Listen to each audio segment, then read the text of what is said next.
Dhe për ta mbyllur me biznesin e vogël, unë besoj që nuk, në këtë pikë nuk ka asgjë për të shtuar, sepse është i vetmi biznes i vogël në rajon, nuk po diskutoj me Europën fare, po në rajon, me taksa zero.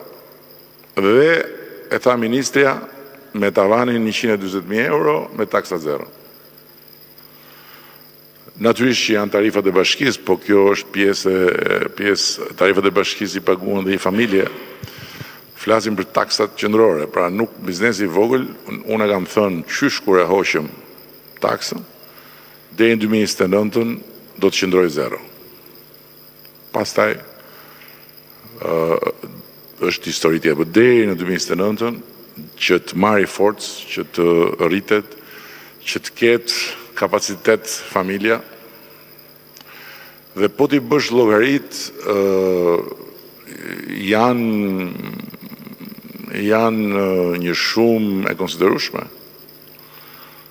Janë një shumë janë rreth 700 milion euro që i janë lënë biznesit të vogël dhe nuk janë marrë në arkën e shtetit. Në gjithë të vite. 700 milion euro janë një shumë e konsiderueshme. Pa llogaritur edhe 140 milion euro në vit që janë lënë punonjësve me ndryshimin e regjimit fiskal nga taksa e shesh me 10% dhe taksën progresive. Taksa progresive është më impenjative për ata që fitojnë shumë, por në të gjithë fashën që prek 93% punonjësve, 93% punonjësve në privat ose në shtet, taksa është 1 ose 0 deri në 10%. Dhe për këtë arsye 140 milion euro në vit i janë lënë në xhep punonjësve në të gjithë të vite që janë jo pak. 1.4 miliard. 1.4 miliard. Dhe 700 milion shkojnë mbi 2 miliard apo jo. Vlerë që shteti nuk e ka marrë.